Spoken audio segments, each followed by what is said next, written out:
Então, a pauta número 1, né, Léo, que vocês já colocaram, a gente tem conversado, é a alimentação. Então, eu queria entender um pouco mais de vocês, a realidade, e dos colegas também, né? Então, a gente vê que colegas têm bastante dificuldade, tem questões de transporte e alimentação, né? Sim. Eu vou começar, que você tava puxando galho. Pode começar. Cara, em relação a Goerê, velho, é muito complicado, porque Goerê abrange muitas cidades. Eu tava conversando com os meninos ali, e chegou numa conta de oito cidades ali na região. E dessas cidades tem algumas ali. Uma paga transporte, a prefeitura paga uma parte, eles pagam 8, é cerca de 75, 80 reais por mês, geralmente boleto. E tem cidade que a prefeitura dá de graça, tem cidade que simplesmente eles não entregam, eles não oferecem transporte. Tem cidades que, como o próprio Goerê mesmo, é terceirizado, tem a companhia e a gente paga e eles têm um ponto lá específico no IF. Mas isso é uma coisa que eu tava até comentando com a Edu. E o que acontece? É um pensamento que eu sempre tive, assim, em relação ao IF. Meu, amo o IF demais. Deixo bem claro isso. E é aquilo, cara. O ensino gratuito, de qualidade, a gente sempre bate o pé nisso. E eu louvo isso diariamente em relação ao IF. Mas é aquilo, como que você consegue oferecer um ensino gratuito de qualidade se não tem alimentação gratuita de qualidade, se não tem transporte gratuito de qualidade, sabe? Ah, mas, pô, tem um aluno ali que tem condição de pagar um transporte, consegue se alimentar ali numa marmita de 15 reais ou 20 reais para mais. Tá, mas e aquele que não consegue? Sabe? Eu acredito que a alimentação e o transporte é um direito do estudante. A gente merece conquistar isso. Tudo bem que, eu vou sair ano que vem, mas vai chegar pessoas que em algum momento elas vão perceber que tá faltando isso, ou vão querer lutar, ou vão simplesmente se acostumar e se acomodar com aquilo. E isso é algo que eu gostaria que pudesse haver. E eu tenho certeza que isso não é só em meu campus. No PD falaram muito em relação ao transporte, no CEPIM falaram muito em relação ao Sim. transporte, principalmente alimentação, Uhum. que é algo que tá muito em falta em vários campos. E aqueles que têm, muitas vezes, têm que pagar uma verba que não consegue manter todo Sim. dia, entende?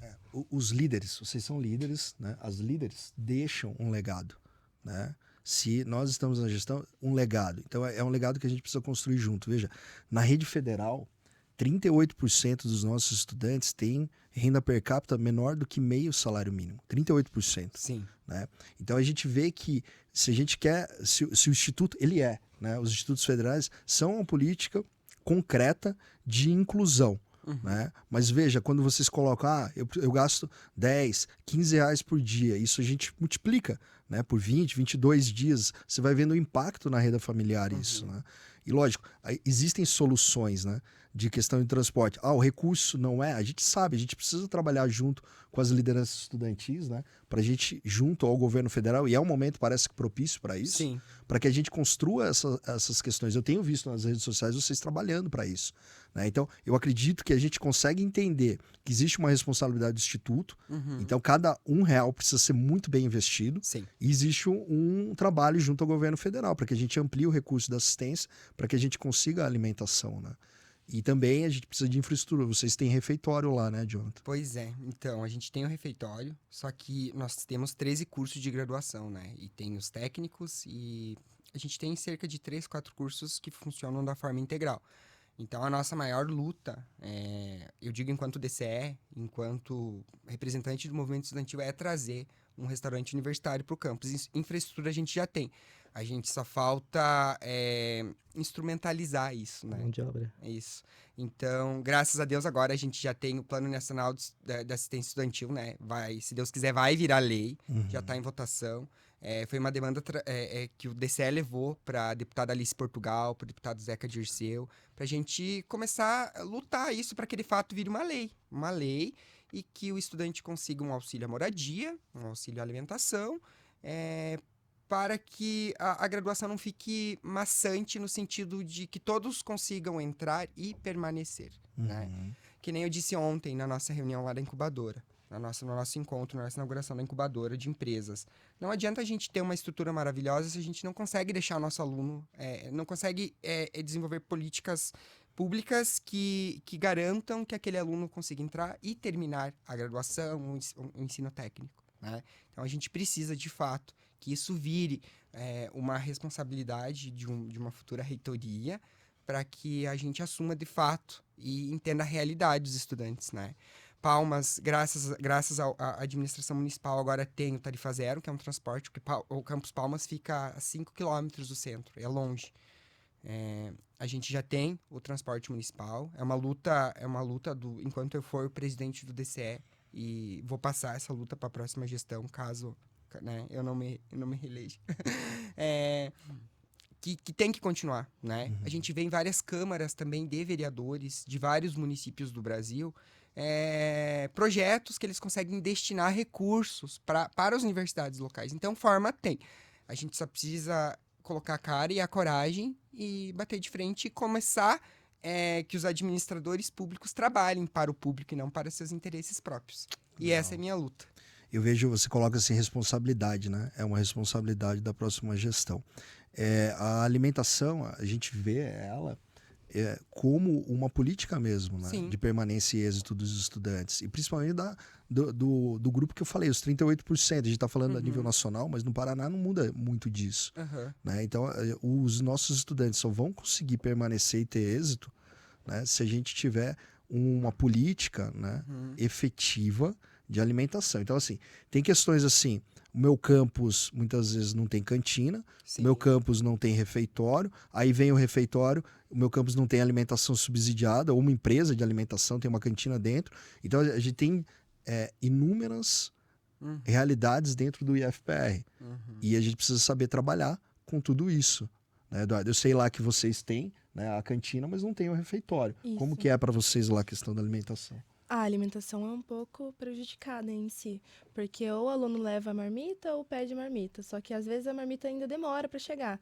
A gente tem a nossa cantina, né, que fica aberta no horário de intervalo, só que é paga, né? A gente conseguiu o refeitório após muita luta, né, conseguimos o refeitório, só que esse refeitório vai ter alimentação gratuita? É essa coisa que a gente pensa. O refeitório, né, a infraestrutura a gente vai ter, mas a nossa alimentação, o transporte também é uma coisa que peca muito, assim, de Jaguaraíva, porque a gente tem dois extremos de Jaguaraíva, né, a Cidade Alta e o Primavera, que é um bairro retirado da cidade. E só o pessoal do Primavera tem acesso direto ao campus com o ônibus público. A Cidade Alta não. Então, esse pessoal da Cidade Alta, eles correm risco de acontecer alguma coisa nesse trânsito deles lá do centro até o campus. E a gente queria... É uma ideia que eu estava conversando com o Léo sobre o IF em si ter uma rede de transporte, sabe? Que pegue os estudantes nesses bairros, né, mais distantes, ou também no centro, também perto, e leve esse estudante com segurança para o campus. Porque, né, o que a gente quer é um ensino de qualidade, que a gente consiga concluir ele, né? Assim. Entrar e permanecer. Exatamente. E se formar. Eu vejo que a gente tem várias possibilidades dentro da alimentação, né? O recurso da assistência estudantil, ele varia ali entre 10, 11, chega a 12 milhões. Né? O recurso do Programa Nacional de Alimentação Estudantil é bem menor. Mas aí a gente tem, então, mais recursos em termos de custeio, né, do Instituto. O que a gente tem que fazer? Né? Independente se a gente fala, pô, tem que ser o dobro, né? Esse é o cálculo. O dobro da assistência a gente consegue subsidiar a alimentação. A gente não tem essa realidade hoje, mas existem inúmeras maneiras, né, da gente conseguir subsidiar a alimentação para o estudante na situação que a gente está agora. Então isso não pode ser uma desculpa, entende? Entendo. É uma responsabilidade, é o termo que você colocou, é uma responsabilidade, né? Quando eu me lanço a candidato a reitor, eu tenho que ter plena certeza de que eu vou ser cobrado e eu preciso atender. Sim. Né? As pessoas que me conhecem há mais tempo sabem que a minha característica principal é não prometer, né? Eu vou cumprir. Então, eu acredito que a gente, dentro do recurso que a gente tem hoje, a gente tem algumas maneiras, tá, de atender. Mas não é a mesma maneira para todos os campi. Sim. A gente tem realidades diferentes, a gente tem indicadores de vulnerabilidade diferentes. Cada campus tem a sua peculiaridade, a sua particularidade.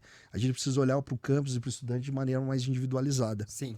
E para isso, a gente precisa de gestão. A gente precisa de organização, a gente precisa de sistematização. Por exemplo, a Eduarda colocou uma coisa aqui que eu achei muito interessante. Esse levantamento é importantíssimo, né? Como que está o transporte para cada campus? Como que está o transporte para cada estudante, que é da cidade ou é de uma cidade vizinha?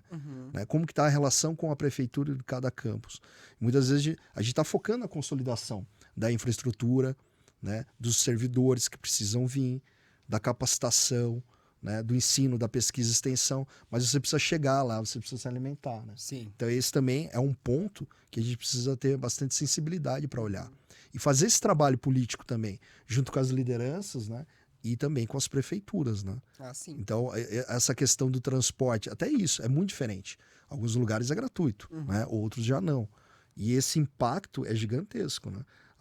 se a gente não olha para isso, a gente acaba sendo uma política elitista, Sim. entende? Não vamos atender a classe que a gente tem que atender, né? Então, eu acredito que a gente precisa olhar muito para isso também, né? Estevão, no último congresso da Uni, eu, né, puxando o peixe pro meu lado agora, eu levantei a bandeira do IFPR pro nosso ministro da Educação, Camilo Santana, e falei, olha para nós, somos bonitos também, olha para nós. A política de assistência estudantil, né, o plano de assistência estudantil, a gente levantou cartaz pro presidente Lula, né, tava também no plano de gestão da Uni, e o presidente tende sempre a cumprir. O presidente Lula, todos os planos que a União Nacional dos Estudantes leva até ele tende a levar até o final.